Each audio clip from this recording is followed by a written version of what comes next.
we talked about, we did a video, and last time you guys were here, we was talking about what was spirit and soul. I showed him in the car. Yeah, in reference to, I can't remember the other one. Was it Paa? There you go, the Paa and the Ka. Exactly. The Paa was the soul, and the Ka is the spirit. Yeah. That's right. That's right. That's right. The Paa and the Ka. It's interesting. What we wanted to talk about is the application. How do you develop? How do you become a spiritual individual? Exactly what is that, right? How do you develop yourself spiritually? After we explain what spirit is versus what the soul is, and we kind of want to dive into that more in depth. The difference between the spirit and the soul. Let me erase this. Probably going to try to write something on that, but what is the spirit and soul, and how do you utilize it? How do you develop it, and why? Why do you develop it? Okay. First thing is this. And I think something to address is we have here on this board, okay, we put here, we are nine-dimensional beings. We are nine-dimensional beings. This first sentence. The question is, what is that? What is the dimension? We live in what they call a universe. Okay? And what we teach and what we try to explain to people, the universe has multiple dimensions. 9 in particular. Okay? 9 in particular. And on the top here, this is a breakdown of the different races on the planet. You have the Nuwaupu race, which is the black race, the African race, right? Then you have the Asiatics, which are your Chinese. And then you have the Caucasian. Okay? And each race represents a dimensional energy. Each race can go to a different dimension, can raise up. Now, the dimension that we're on today is called the third dimension. This is the third dimension, we call it. It means that it has, we call width, height, and depth. Volume, depth, right?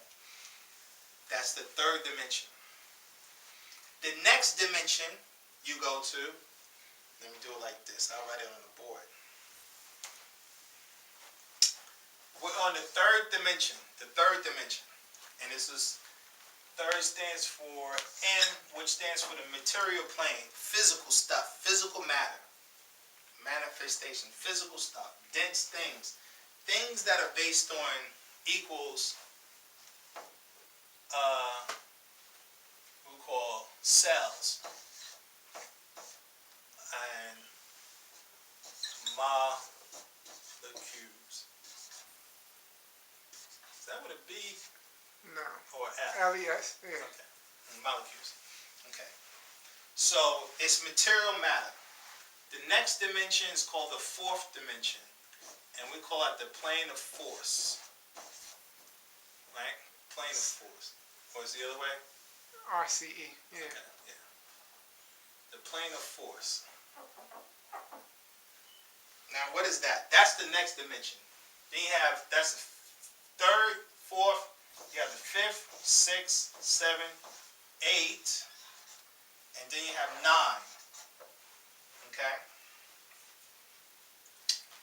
This, how do we know about the fourth dimension? The fourth dimension is the realm of ghosts. When people say they seen ghosts, okay, you've heard that before. That's the next realm. When people die, that's the next realm they go to. People who say they can see an aura, are they seeing on the fourth dimension? That's the fourth. They're tapping into the fourth dimension. Okay. That's what it is that's a higher vibration of energy than this dimension. The difference from one dimension to the next is the vibration of the energy of that realm. So as things vibrate higher, you phase from this dimension and you phase into the other dimension. I don't know if you ever seen that movie, Doctor Strange? Yeah. Okay. When he went to see the master, that bald-headed female, and she knocked him out of his body, she knocked his butt right into the fourth dimension. That was the plane of force he was on. So that's that astral projector when you go to sleep. Exactly. When you go to sleep, that's the fourth dimension. You're in it. You're literally in it. Okay? Now, majority of humans don't have cognition or acknowledgement that they're in that, because you go into the fourth dimension every time you go to sleep. The only people who know about that realm are people who have what is known as out-of-body projections, where they go out of their body and they become conscious of it. Right? If you go on YouTube, just type in out-of-body experiences, and you get a ton of people talking about, yeah, I went out of body and I was able to do this, and that. It happens. I think they say 1 out of 20 people have an out-of-body experience. 1 out of 20 people have an out-of-body experience. Okay? And so the out-of-body is where you go. The next realm after this realm is the fourth dimension. What we call the plane of force. Okay? And then the next plane is called the spiritual plane, where the spirit plane is it's just another higher vibration. It's another level up. And then the next plane after that is force. This is called the mental plane. The mental plane. Now this realm, the mental realm, this realm is what decides when a human being is able to get up to this realm. This is usually at the point of death. You can only get to this realm at death. Okay? You can still be alive and have a physical body and go to the plane of force, and you can go to the spiritual plane. And that's what astral projection is all about. So all these people are talking about, yeah, they astral project. This is where they're going to. They can go to these realms. Okay? But when you go to this realm, you have to release of the physical body, and that's called death. Now, here's the thing. And this is why I was talking about spirit and soul. The reason why I was talking about spirit and soul, your spirit is what you call your ka. Your soul is what you call your ba. Right? Now, every living, animated thing in existence has its spirit. Okay? Now, of course, in Caucasian religions, they interchange spirit and soul as the same thing. They'll say spirit, soul, your soul, blah, blah, blah, blah, blah, your soul. No, it's your spirit, not your soul. Because there's a distinction, as we talked about in our last video. It's your spirit. Everything has a spirit. If it's animated, it has life, has a spirit. Your dog has a spirit. Your cat has a spirit. Fish in the sea has a spirit. Cockroach running, in your kitchen has a spirit. If it has life, that's a life force. The spirit is a life force energy. Okay? If you have a spirit, you can go basically into the plane of force. You can astral project into the spiritual plane. Okay? But if you have a soul, only those with a soul can go higher. Into the mental plane, this is the next plane, the mental plane, into these other higher realms. Now, each realm you go to, there are planets that exist on these different realms. There are planets that exist on these different realms throughout the universe. Okay? Meaning this. If you were, let's say, an astronomer, right? Or if you just go by a telescope, you can look at the planet Venus. They say that's the most easy one to look at. Yeah, the planet Mars. But there's other planets that's in this solar system you can't see. That's because they're vibrating on a higher rate. They're literally vibrating on a higher density level. You can't see them. They exist, right?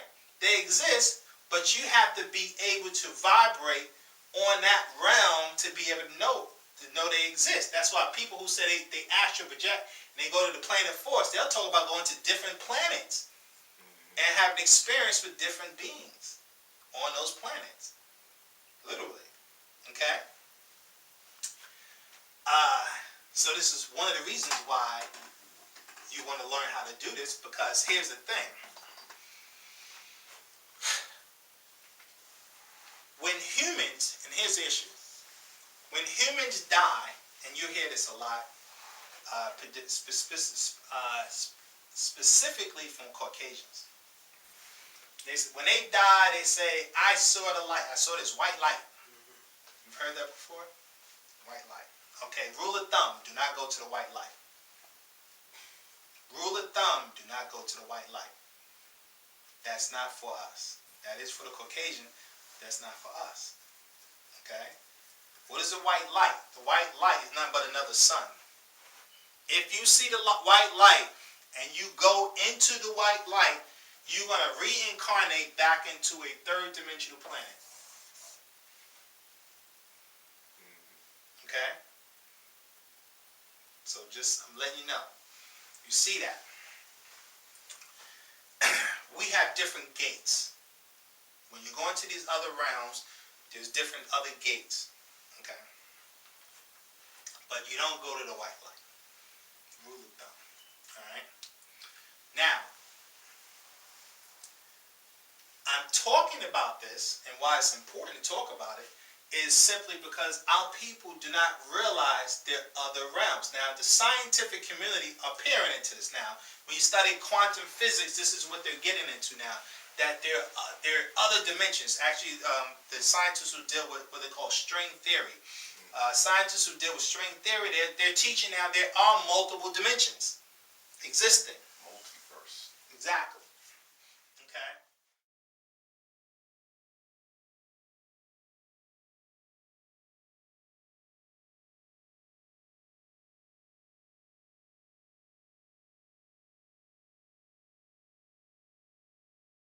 And what else could we do? We can also unlock the secrets of the Big Bang. You see, Einstein's equations break down at the instant of the Big Bang and the center of a black hole. The two most interesting places in the universe are beyond our reach using Einstein's equations. We need a higher theory, and that's where string theory comes in. String theory takes you before the Big Bang, before Genesis itself. And what does string theory say? It says that there is a multiverse of universes. Where did the Big Bang come from? Well, Einstein's equations give us this compelling picture that we are like insects on a soap bubble, a gigantic soap bubble which is expanding, and we are trapped like flies on flypaper. We can't escape the soap bubble. And that's called the Big Bang theory. String theory says there should be other bubbles out there in a multiverse of bubbles. When two universes collide, it can form another universe. When a universe splits in half, it can create two universes, and that, we think, is the Big Bang. The Big Bang is caused either by the collision of universes or by the fissioning of universes. If there are other dimensions, if there are other universes, can we go between universes? Well, that, of course, is very hard. However, Alice in Wonderland gives us a possibility that maybe one day we might create a wormhole between universes. This is a wormhole. Think of taking a sheet of paper and putting two dots on it. The shortest distance between 2 points is a straight line.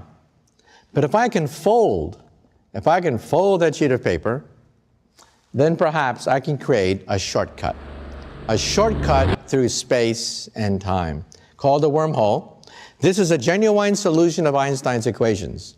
We can actually see this in string theory. The question is, how practical is it to go through one of these things? We don't know. In fact, there's a debate among physicists today. Stephen Hawking, many physicists are jumping into the game of trying to figure out whether it's physically possible to go all the way through a wormhole. Because if you could, then you might be able to use this as a time machine. Since string theory is a theory of everything, it's also a theory of time.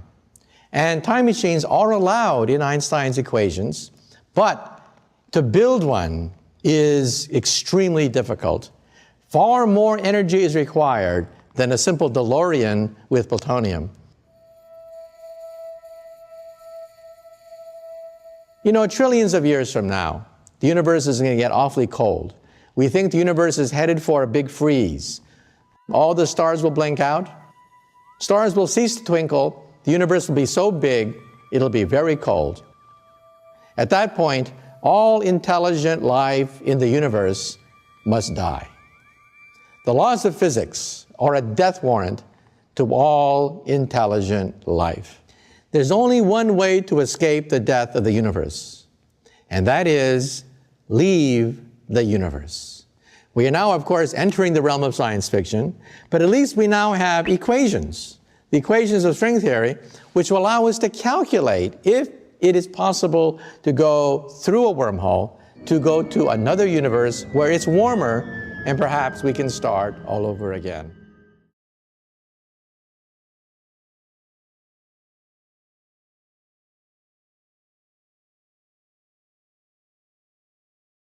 So Caucasian science is catching up, but this is something that's been known as African people. This has been a part of our culture for thousands of years. But because we've been educated by Caucasians, they don't know any of this stuff, so we never learn it. We don't know it. It takes an African to reteach us about our culture and what we used to know about these different dimensions and how we used to travel from one dimension to another dimension, going from one planet to another planet. That's why if you research ancient Egypt, they talk about, well, we came from the star system of Sirius.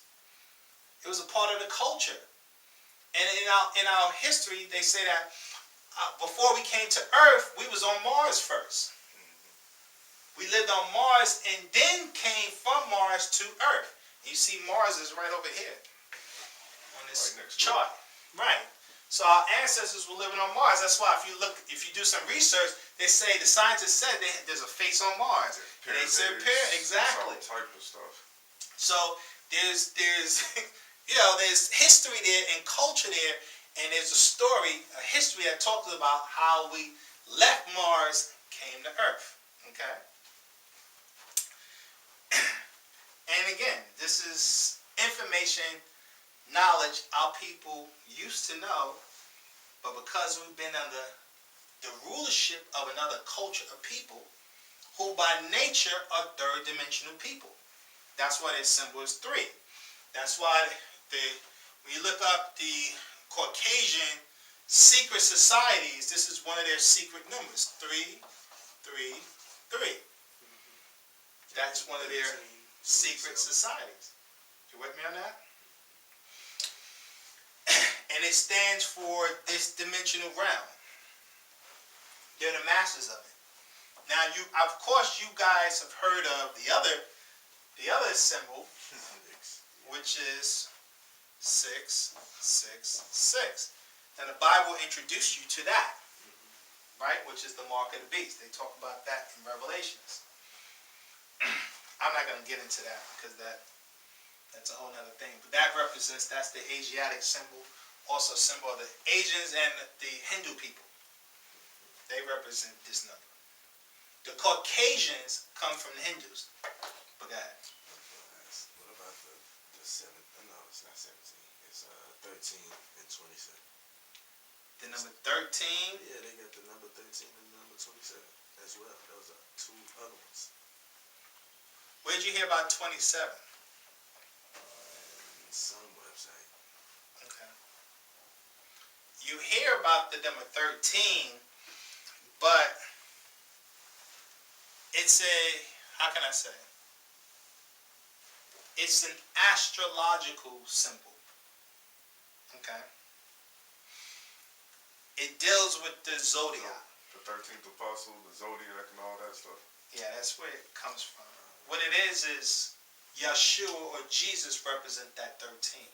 Remember, Jesus had what? 12 disciples. Okay? There's 12 tribes of Israel. Okay. Yeah. Well, here's how the Bible does it. There was 12 sons. Jacob, Israel, had 12 sons and one daughter. The female is the 13th. She represents that. Tribe? No, the lost tribe, that's something else. That's something else. The lost tribe is just the tribe of Judah. That takes a whole other story. The Bible was coded with this 12. Really, it was coded with this symbol called 24. Okay? This is based on the cycles.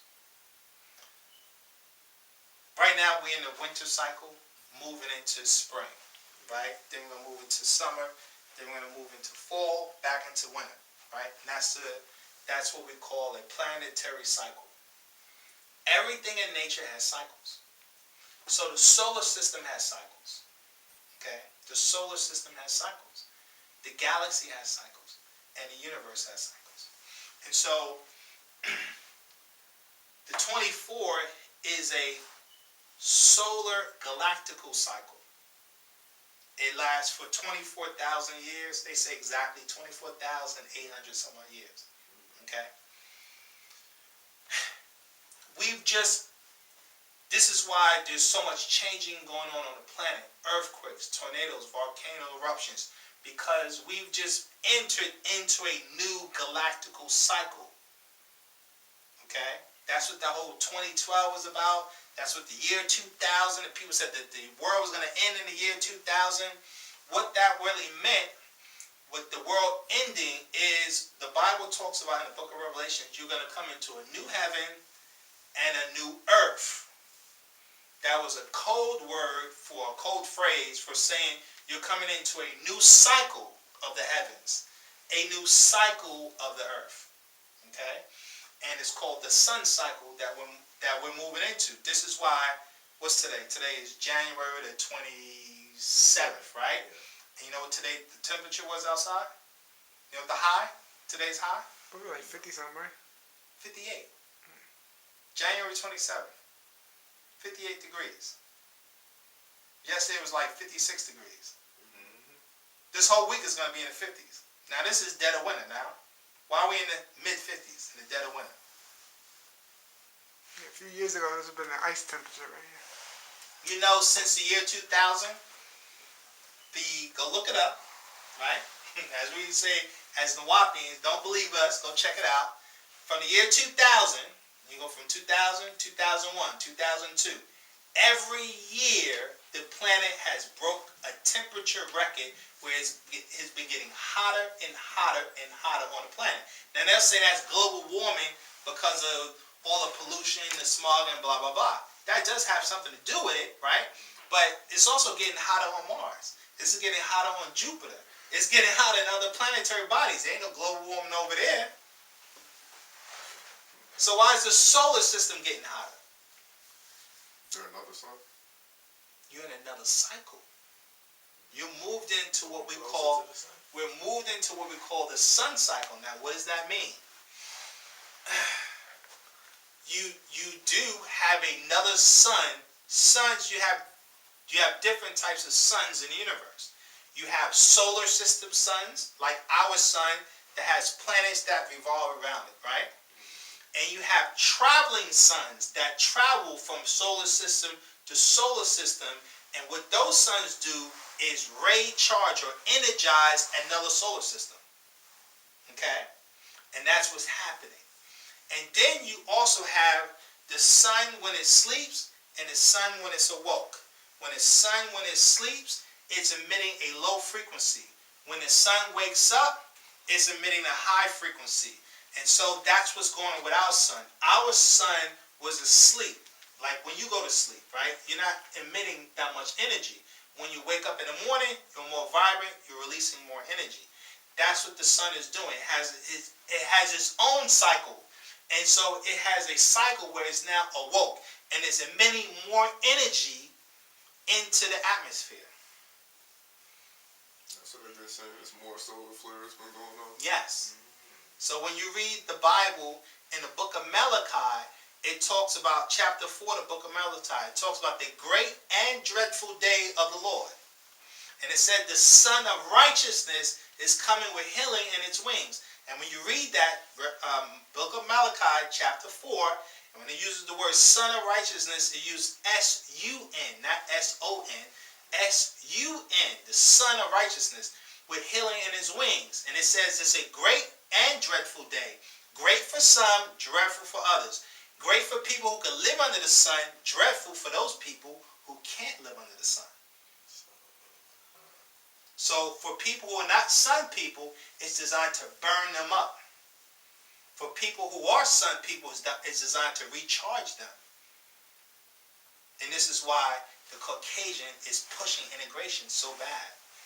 Because, go check their birth rates, Caucasian has a 0% birth rate right now on the planet.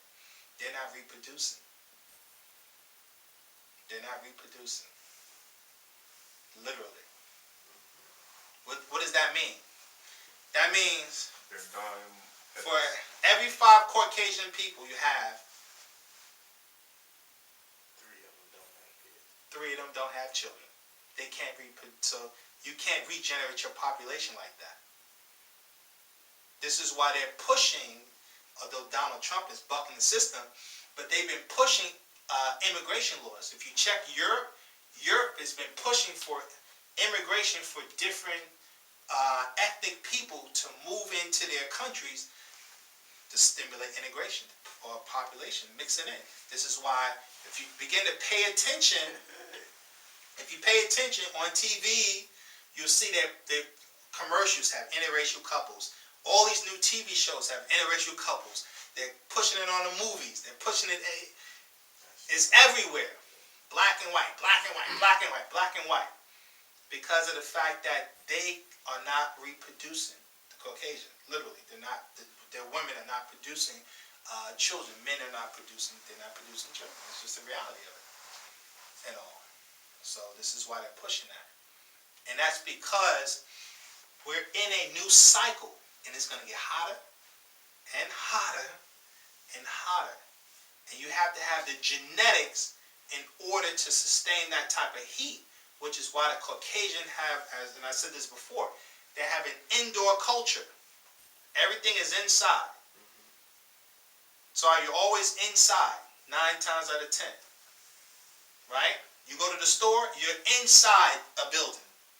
You go to the mall, inside. You go to the court, you're inside. They always got you going inside, not outside. They got us behaving like that. That's why black people, we had an African culture where we was outdoors 99% of the time.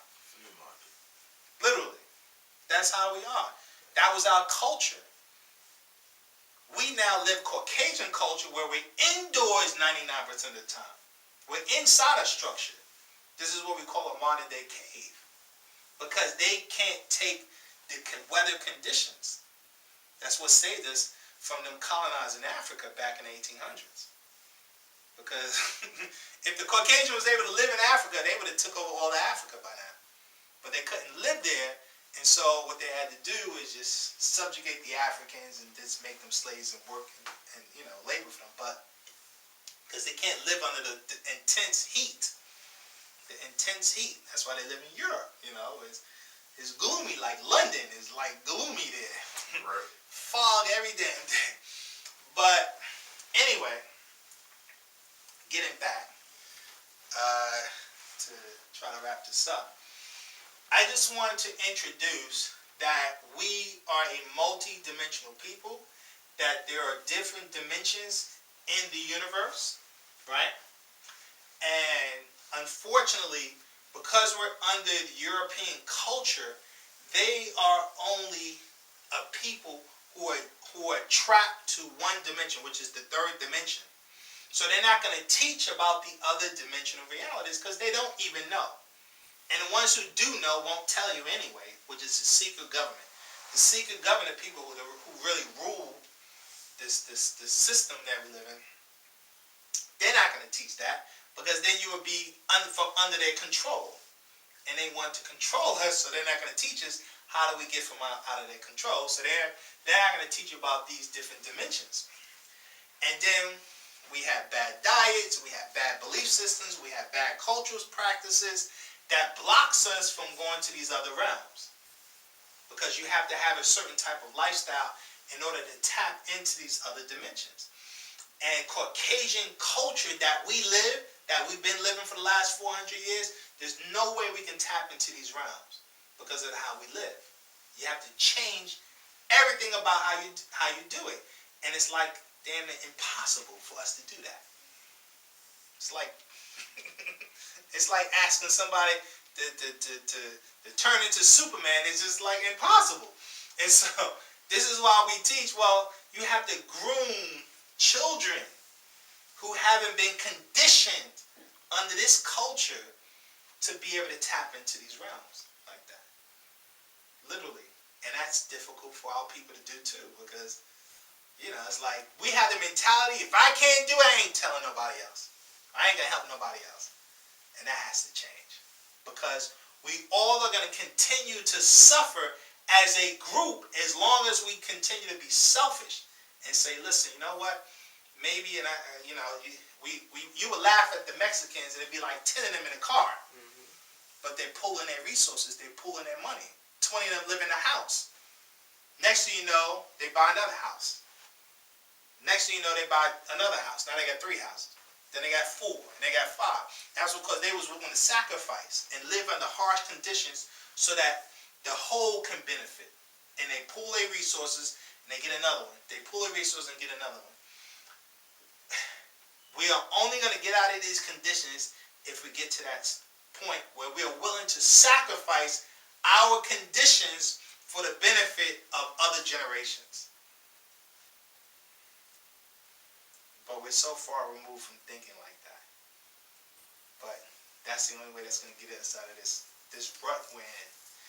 And we're in a bad rut. We're in a bad rut. So, that I want to get into. Any questions before we wrap it up on anything? All good?